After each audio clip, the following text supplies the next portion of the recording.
So I hadn't planned this at all. What I was going to do was I going to take you to Holland Park because that's not going to change. But on the way I came across this one, and what's shocking about them is there's a lot of things shocking about it. Just the size of them just kind of blows you away. Like, this is a hole in the ground. Look at the size of this. And this is the one the guy I was talking to said when it was going up, he thought the crane was going to fall on his head. Anyway, yeah, just thought I'd do this. This is right behind the brick. And what I was going to do is go over to Holland Park. Everybody seems to love that name, Holland Park. And show you something that's not going to change. Okay, this thing is huge. I think this is like one of the biggest Hindu festivals in the world or something like that. Crazy. No gimbal, so I'll cut it there. No gimbal, so I just won't move much.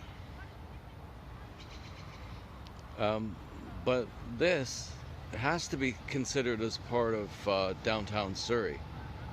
I think downtown Surrey is about 20% really kind of luscious park. It's not going anywhere, and this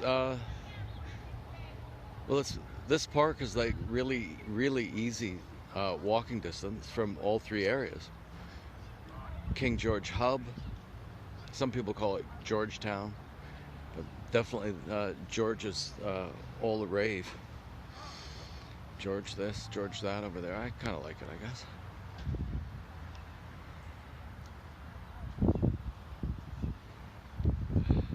I really like it, actually.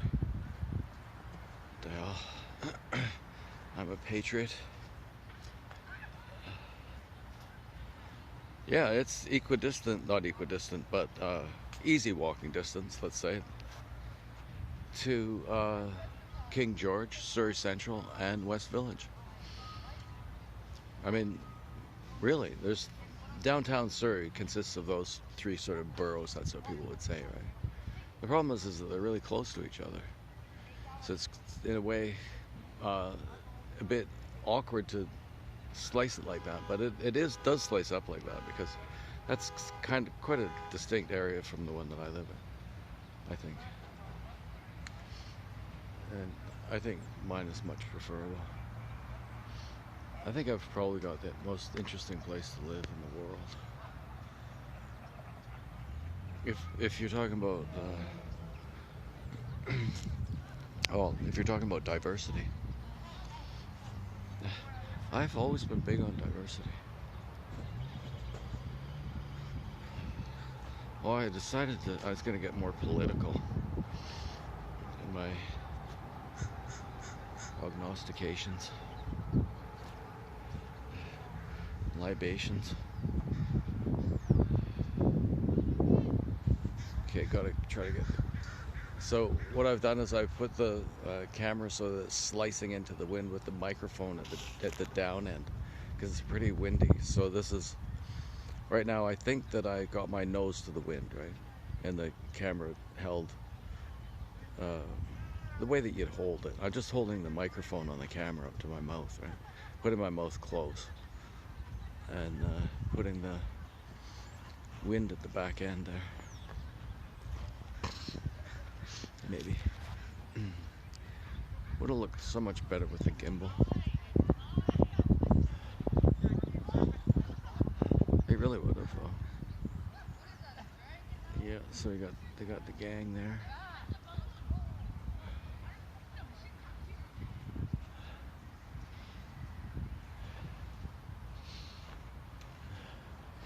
It's the gang over there.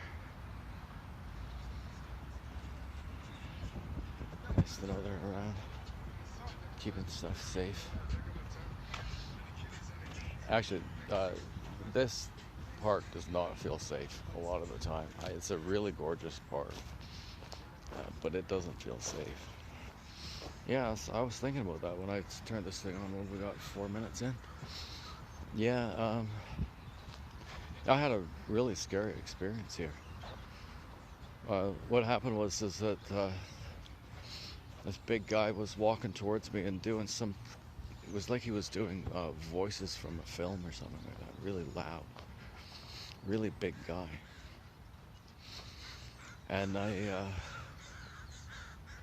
just sort of, quietly said Poco Loco to this Spanish woman. She knew what I was talking about. The guy seemed crazy. It was kind of just a light joke almost, right?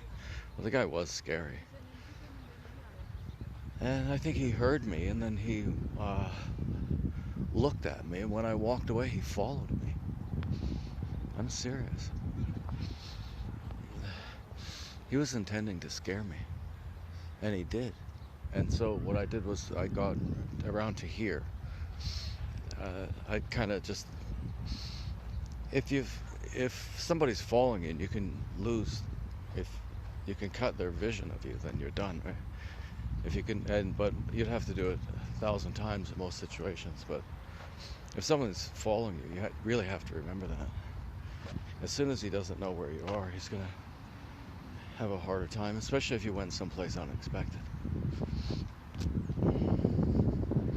If you go someplace that he couldn't have figured out, then he won't find you. And so that's what I did. And I came up in here and I filmed him. I filmed him looking at me. I filmed him looking for me. That's what I think I did. And that's what I thought I did when I was filming it. I don't think it actually worked out that way. But the thing is that, so I'm hiding up in the trees, like literally here, right? And you have to admit, it's pretty dramatic the way it's laid out, because, just imagine he's down there, right? He's down there, and I have to, like, get behind a tree. And at one point I was filming him. So that would have made him even that much more paranoid or whatever it was, as he was. Like, so that was a dumb thing to do. But I had told people around, I said, this guy's really dangerous. And I might need you to phone the cops, okay? I said that to a bunch of people, and then tried to ditch him.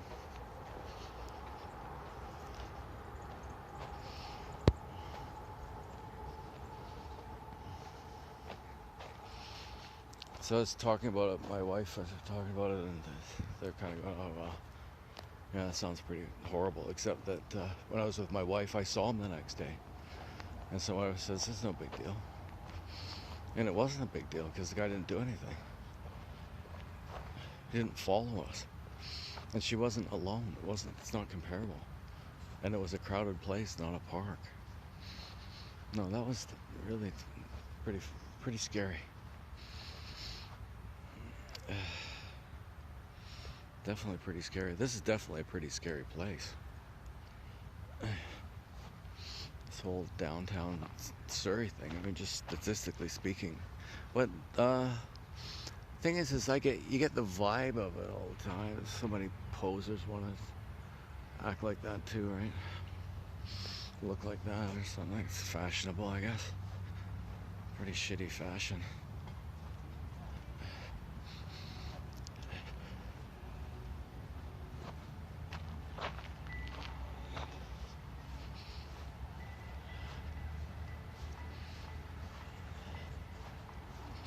Yeah, so what I'm doing right now is I'm walking over to Super Save on Foods, something like that. I want to buy some cheese and prosciutto for an aperitif tomorrow.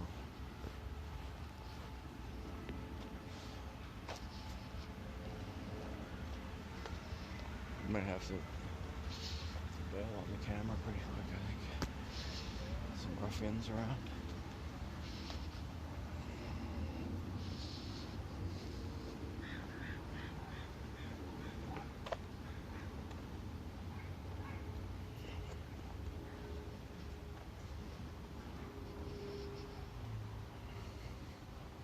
You remember Coastal Savings, that quite interesting looking building there?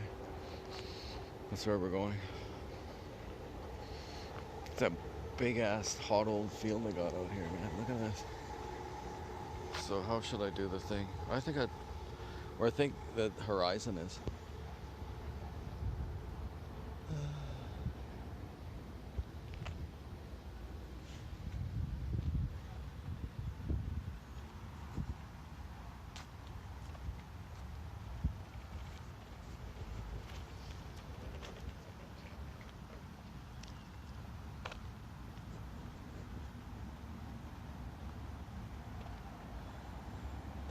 There goes the train.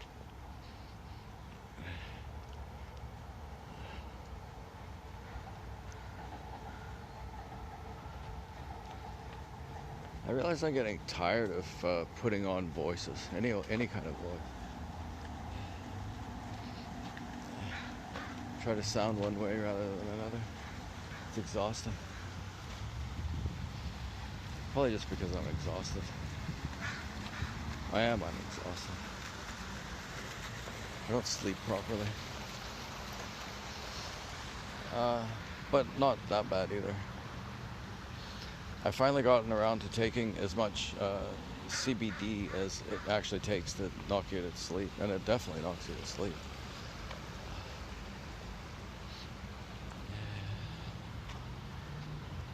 I don't know, we may have gotten a little lost here, but I don't think it's too bad. Not too bad at all.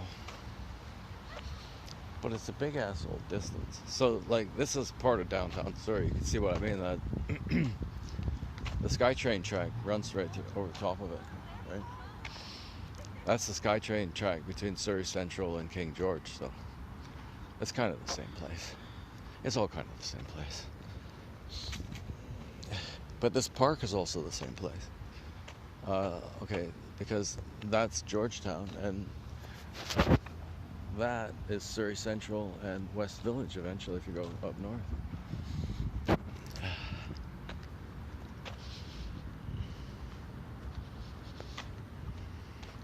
That wasn't north, actually, that was west.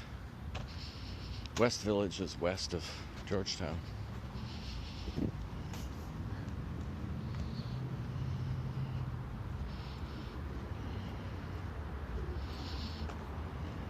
It's quite amazing how affectionate people are towards this park. I don't know why. Everybody just loves it. It is, yeah, at first I didn't really see much of it, so I didn't get much either, but yeah, of course it's fantastic. I mean, really it is fantastic. It's, if you want to go to Surrey Central without walking down King George, that's the main highway here, it's King George.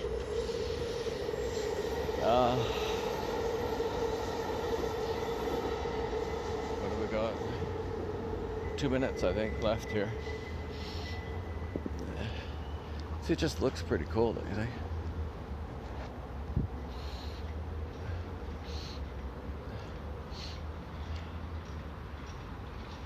Feels like a place on the move, that's for sure. That's what definitely feels like a place on the move. And it's quite a discovery, just a